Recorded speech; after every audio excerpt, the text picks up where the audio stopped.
versus the wise. So when we say smart, like, oh, that person is very smart, what kind of connotations? Like, what does that mean? When we hear smart, just some words. Knowledgeable. Okay, so smart, knowledgeable.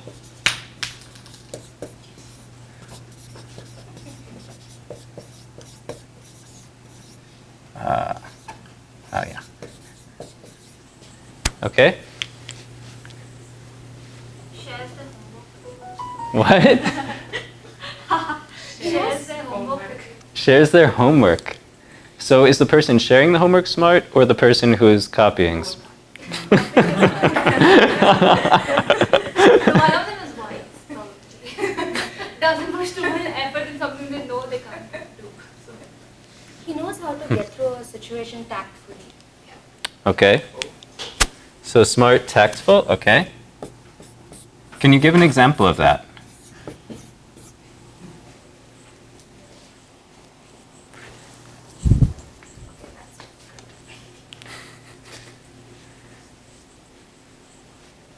Yes. What's that? Planning. Planning, okay.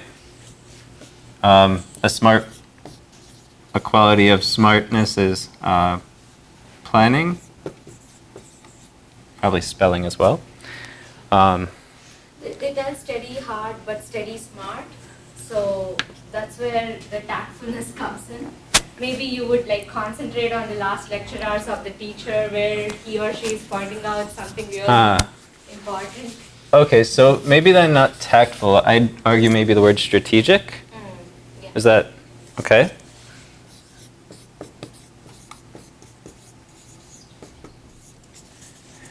Okay.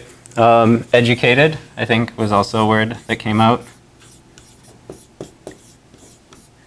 He knows the priorities. Okay. Clear on priorities. Now, can you explain that one?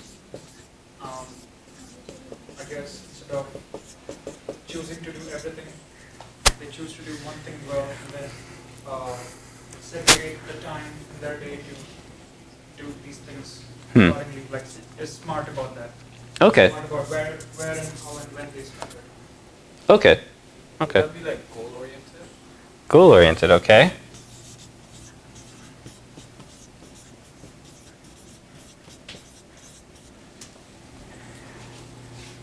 Now, let's flip over to the other side, because the title of this discussion is versus, so you know there's got to be some opposition here. Experience wise. Ooh, okay.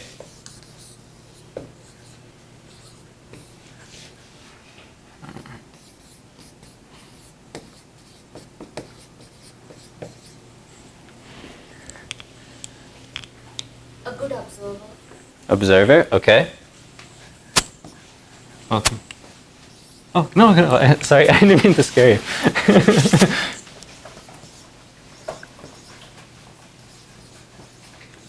Okay, what else are some characteristics of the wise? far-sighted. Far-sighted, okay. And could you expand on that a little bit? Like a person who is wise enough to see things, the future predictions as well. Okay, what can happen if we do this thing, it happens. With the help of experience, you would. Okay. So farsighted. Now, just a question on this idea of experience, since it's come up a few times. Is experience necessary to be wise? Sometimes Okay. you can also learn from others' experience. And become wise. Yeah. Okay. We cannot experience everything at once in this life. Some things we need to learn from the other person's life experience. Okay. Okay. So being able to observe, being farsighted, experience certainly helps. I want to qualify though, is experience enough to get wisdom? I'm seeing some shaking heads, I'm seeing maybe some thinking about it. Experience, there should be a lot of analyzing skills. Okay.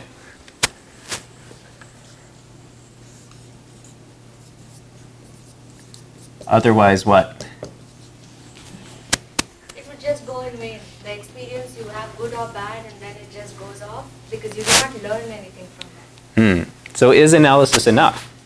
Application. Okay. Analysis to application. Maybe inference and then application. Yeah. Sorry.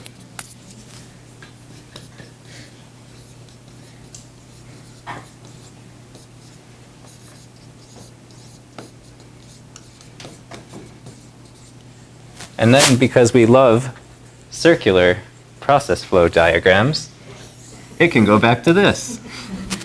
Or even back to the experience. It's an endless loop, but okay. It is. Such is life. All right, so anything else we want to add to the wisdom column?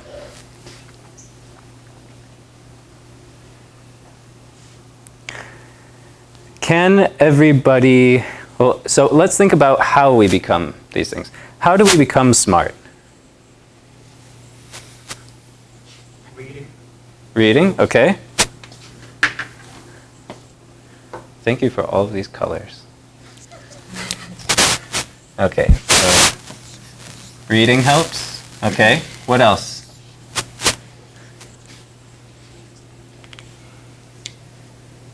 Okay, how many of us attend a university? Or have attended a university? Yeah. All right, so we're paying good money to be at a university, or paid good money to be at a university. We didn't just buy the textbooks, we sat in a class, right? So if books reading is enough, why couldn't we just buy the books and prove that we learned our stuff and get the degree and save ourselves all the time and money?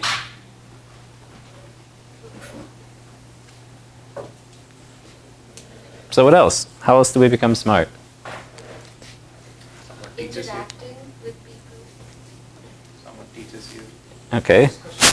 Interactions, teachers.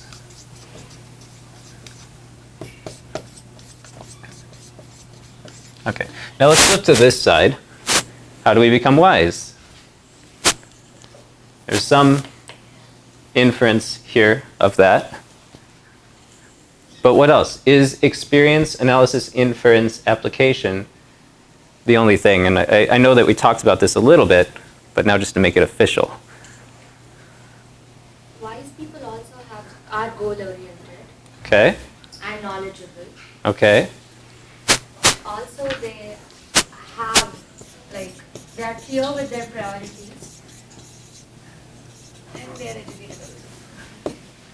So, wise has everything what smart has. Already has. They have what we discussed. Okay, so the wisdom category is getting a huge boost in its qualities.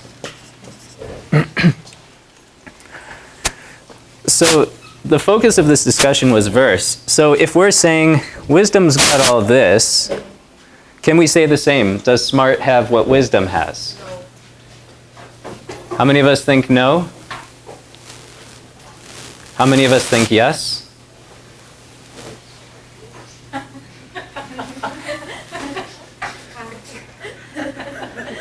mean, you didn't say it was exclusive. There can be things that overlap, you know. This is an example of a wise guy.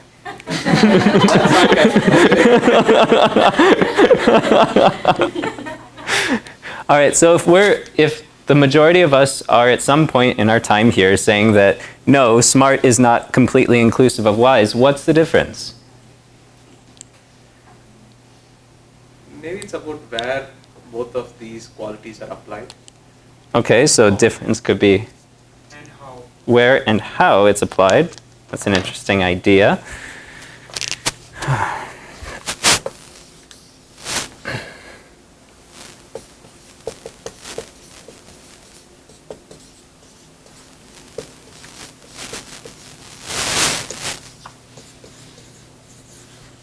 How what gets applied? The knowledge.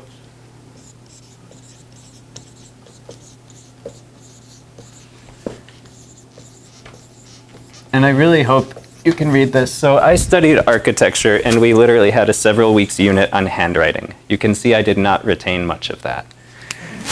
I used to have really pretty handwriting. Okay, so there's a difference we're suggesting in where and how the knowledge is applied. Examples.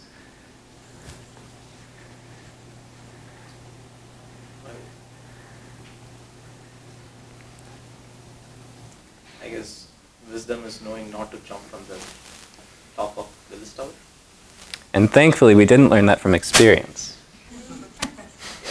At least not personal experience. I hope, yeah, let's not go there. All right, but where and how the knowledge is applied. So let's break it down. Where the knowledge is applied. Well, I guess where and how are pretty similar, so maybe we don't need to split it that way. Everyone has a phone? Yes. Okay. What's something positive that we do with our phones? Google. Switch it up. SMS. Switch it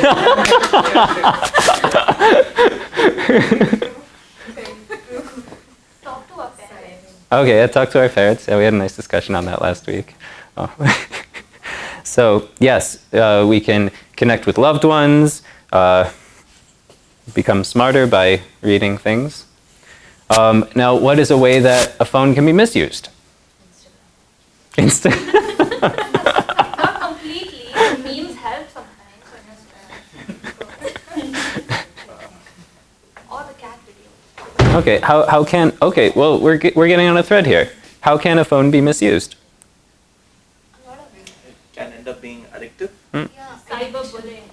Kind of addiction if you are addicted to yourself. Okay, yeah, it can awaken addictive tendencies, unhealthy behaviors, unhealthy self-image. Influence on social media. Yeah, exactly. Affecting just our worldview in ways that perhaps aren't as positive and constructive as would be healthy. Takes up a lot of time. Like, how many of us have ever gone down the YouTube wormhole? Yeah, countless hours. So, example, it's the same technology used one way, in a way that strengthens or builds relationships, another that distracts us, possibly gets in the way of relationships, but it's the same phone. So that's an example of difference in where and how the knowledge, how I'm going to use this phone, what's my relationship with it, what's my relationship with others, can differ according to discrimination. Now there's, so this whole idea comes out into play in chapter 4 of Bhagavad Gita, because every week we're kind of doing like a chapter kind of a thing. And so last week Mohit was talking about how we can take everything in our lives and use it as an offering to God. So we are spiritualizing our lives. It's not necessarily that the behavior explicitly changes. It's a matter of what? Who remembers what changes? It's not necessarily about a behavior modification. What is it? Oh, if there's a couple of people that can help, I think the dinner is here. So if one or two people want to practically apply. Our mindset. Yes. How we think about things, how we see things, how we interact with things, the mood or the consciousness, that subtle influence that we bring to everything we do. And just to draw that a little bit to the surface, how many of us have ever done something that we didn't really want to do? And how many of us, keep your hands raised, had a positive outcome when you did something you didn't really want to do? Okay, some hands went down, some stayed up, and fantastic for that dedication and sense of duty. At least for me, I notice a clear difference. When the heart is not there, when the mind is dragging, when the consciousness is less than excited, it shows in the reflection. So that's an example where, on the flip side, how many of us have been really, really excited to do something? Hopefully everybody's hands are raised. And how many have found that that positively impacted our ability to get things done? So what happened? So have you ever been in a situation where you're really excited about something and maybe not everybody is around you shares that excitement?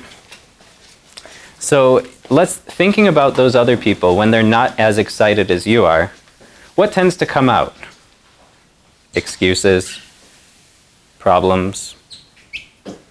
But in that enthusiasm that we bring to the situation, what comes out against those problems, against those complaints? Do we accept them? So that innate joy and enthusiasm sparks creativity, problem solving, all of these wonderful things that, okay, yeah, we'll deal with that, but there's a way to move past that. So it's a very simple example of the idea of transcending. So going beyond the, let's say, this everyday world, this everyday existence that pushes us up, pulls us down, and so on. And so one of the key areas of difference, going back to this smart versus wise, smart focuses primarily on, I guess a good word to associate closely with smart is educated. Because a few things. One, we can think of people in our lives who may have not moved past the 4th grade, for example. Did they have valuable things that they could teach us from their experiences? Valuable reflections? The wisdom of the old onto the younger. And wisdom is how to use that in a way that we don't lose sight of things like the purpose of life, an outlook on life, how we view ourselves, how we view others around us.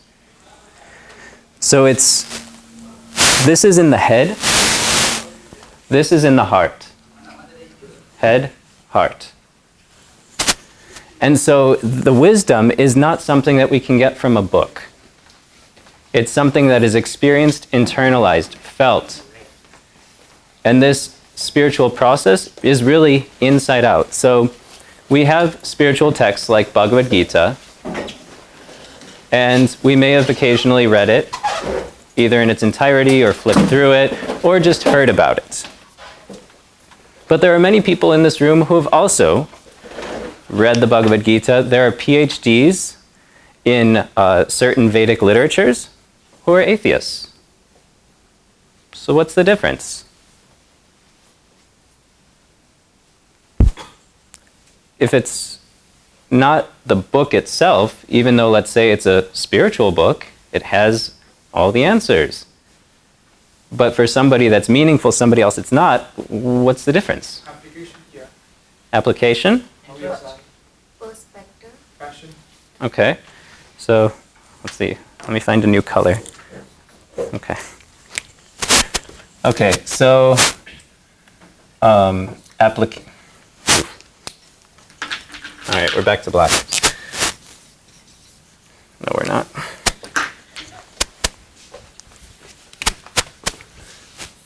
Okay. So there's application, there's perspective. When you say perspective, what do you mean by that? Two different sides to the same thing. Two different directions of thinking. Okay, can you give an example related specifically to that idea of there's a spiritual text, somebody sees it? They feel it's too religious, maybe it's not. Whereas it can be something knowledgeable as well. Okay, so perspective. Maybe we'll put it as a series of dichotomies. Practical versus stifling.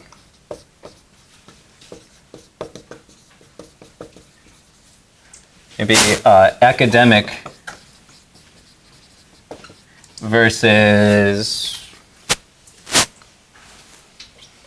a user manual. One way I've heard this described is that books like the Bhagavad Gita are the wisdom of the old, trying to be imparted on those young enough to do something about it. So, because many people go through life, accumulating experience, reflecting on it, gaining that wisdom, but for many people, what can they do with that wisdom? They've already made all the bad choices, or the choices that at least allowed them to acquire that wisdom. Maybe they made good choices and that gave them wisdom as well, but it was the school of hard knocks. And so we have this opportunity to have the user guide, the answer key, whatever it may be. But there's a certain difference as well. If we're saying this is from the heart, this is from the head, what is the difference in which we assimilate that knowledge? Because it's not that I'm just going to spontaneously awaken all this understanding. We still need a teacher, but what's the difference?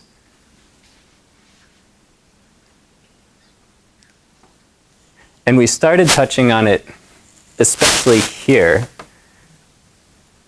but there's several things that have to happen before we can even get to a point of application. Belief in the teacher. Okay, there's an initial belief in the teacher. The purpose in reading Bhagavad Gita. Okay, so there's an initial belief. There's a purpose behind it. Now let's unpack belief a little bit. Can you expand on that a little bit? Knowing right from wrong, and then understanding that this might be beneficial to you, and trusting in the person who's teaching you. Okay. So why this rather than, let's say I'm a big fan of Socrates. Why not Socrates? Why shouldn't I, why should that not be the starting point?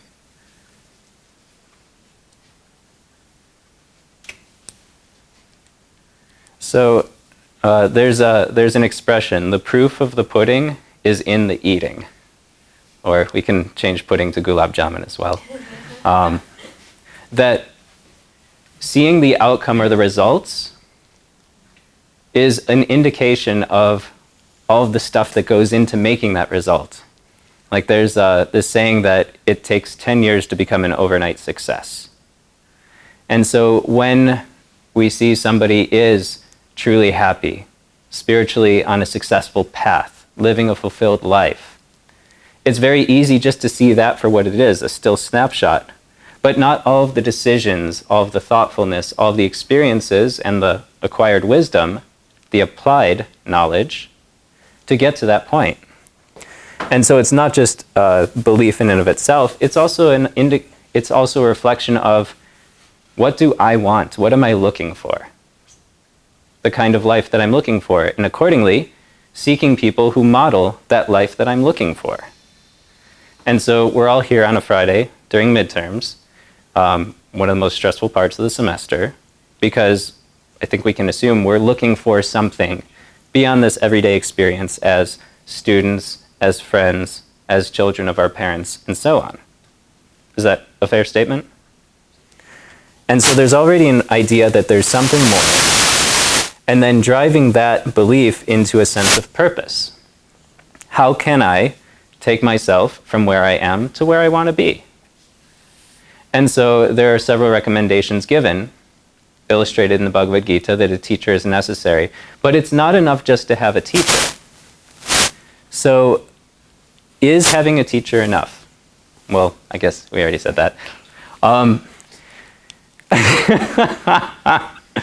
right. How many of us like all of our professors? Okay. The question should be, how many of us don't like any of us? Okay, yeah, we'll do the opposite. How many of us like any of our professors? Oh, wow, that's bleak. Oh, okay, one hand in the back. Fantastic. All right, so it'll go on the official recording. Raghu likes one of his professors. All right, and so do you find that how much you like or dislike a professor affects your performance in the class? Yes. Okay. A lot of yeses, some nos. But in general, similar to the example we were just briefly talking about earlier, we perform better when there's a relationship, when we like the person.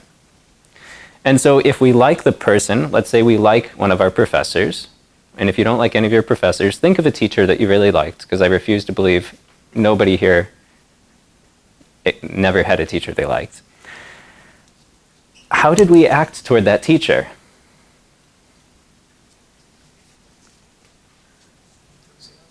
Okay, there was enthusiasm. And what did that look like? Yes, questions. Okay, A lot of questions. Kartik saying asking questions. Did we find that we were able to easily ask, or more easily ask questions when we liked the teacher? Okay. What else? More enthusiastic about doing the homework. Yeah, you do it like We are ready to apply whatever they suggest. Okay. Okay. More willing to apply.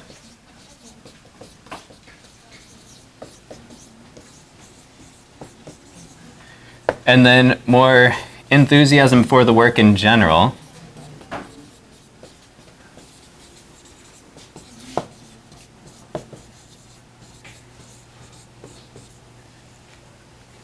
And what other qualities were there? So there's enthusiasm, but what other qualities were there? Did we trust these teachers? So these teachers that we really liked, did they ever say or ask us to do something maybe we didn't like very much? Yeah. But I'm willing to bet that it was still more or less okay. You still consider them good teachers because you trust that they have your best intentions at heart, right? Okay. So then spiritual life is no different in the sense of the teacher should be approached in that mood of wanting to know, asking questions. How many of us have been in a class where there was somebody who thought they knew more than the professor and asked them questions accordingly? Like, oh, how do you explain? Blah, blah, blah, blah, blah. What happens when you interrogate rather than inquire? The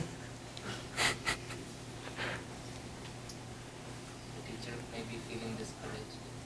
Annoyed. Yeah. It's a surefire way to kill a relationship. Grades. And grades, yes, that's true. earn you a trip to the principal. What's that? And earn you a trip to the principal. Oh, yeah, that's true too. Well, luckily that's not the case here, but yes. The dean of students. Oh, yeah, that's right. All right. True. Okay, so there's a degree of inquiry.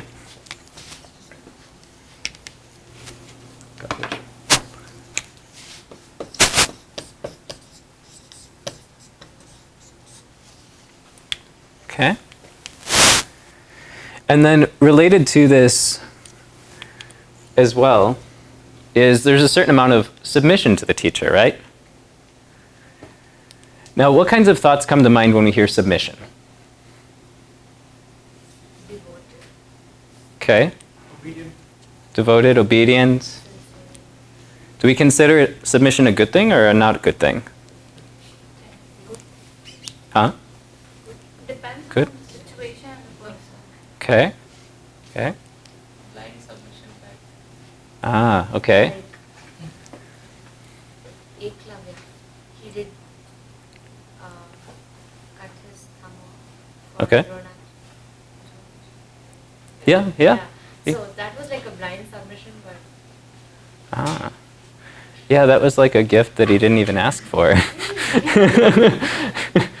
Okay, yeah, so she's talking about there's a story of a student of a teacher, but the teacher didn't ever accept this person as a student, and so the student tried to prove his devotion to his teacher by cutting off his thumb. He was a student of archery. And some people revere that as a very devoted and obedient student, but then others would argue, well, if he was truly obedient, he would have respected his teacher's decision not to become his teacher. So that's the whole background of what she's talking about. Okay. So with submission, there's a certain amount of acceptance that you know, I don't know, and I want to inquire and be willing to apply what you are sharing with me, because I have some initial faith just based on an observation of your character, of your life, your conduct, and that seems to line up with where I would like to be. And the more enthusiasm for the work. So this is a really nice example because in one sense, we're doing it for ourselves. We're at school educating ourselves to get a certain outcome. Maybe it's a nice position, maybe it's a certain level of responsibility that you're looking for, maybe it's just an intellectual achievement that you're striving for. But this enthusiasm for the work is also an offering to that teacher. Because in one sense, whether we do the work happily or not, we're still doing the work. We talked earlier about how quality may differ. But when there's enthusiasm, it's because there's that relationship involved. It becomes a loving offering, an act of even service to that teacher. And spiritual life is no different. That's a way of reciprocating in that relationship with the teacher. And it's also very beneficial for the student, because in this act of serving, in this act of trying to apply, comes more questions. Because wisdom is knowledge applied. And so if we're sincerely on this path of spiritual life, it becomes a meditation of inquiring, reflecting on what it means to me in my life. What do I want to do with it? Because the information isn't enough. We talked about that earlier. And then it's about applying in our lives. And then it's also about prayer. So this kirtan, this mantra meditation that we sing together every week, it's very relaxing, sounds beautiful, but it's also a prayer.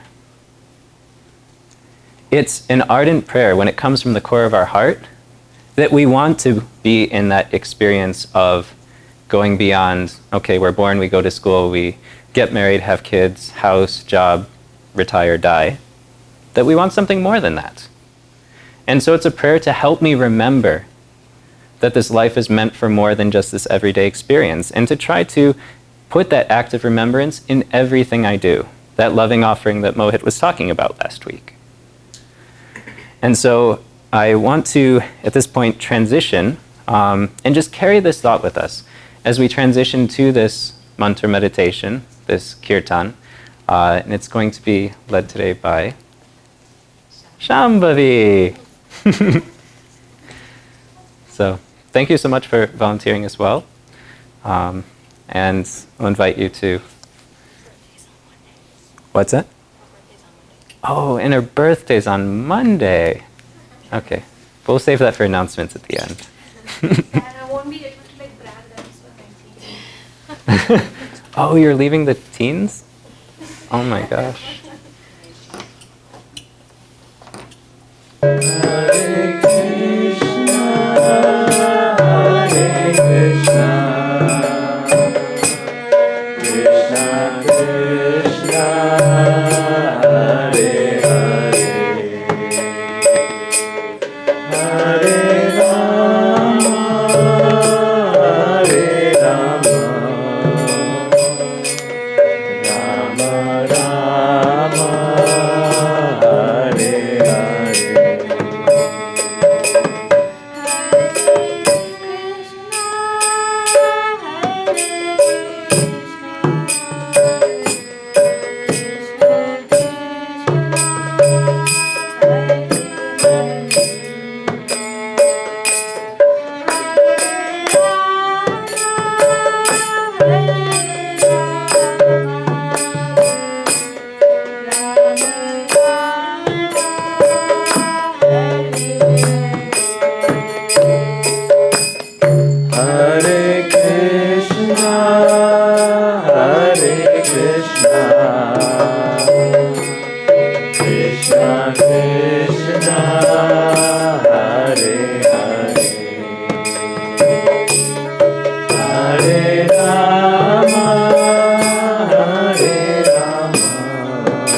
Hare Krishna,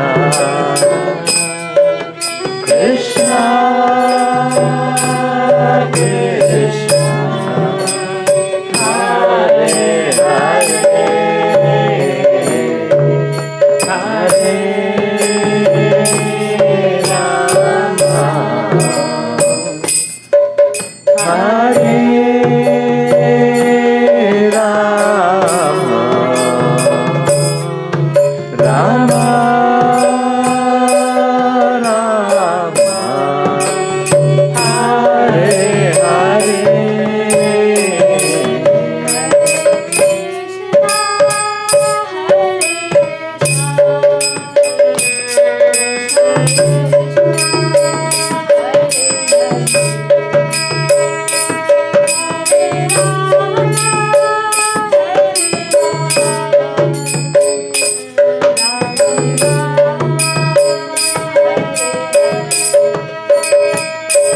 Hare Krishna, Hare Krishna, Krishna Krishna, Hare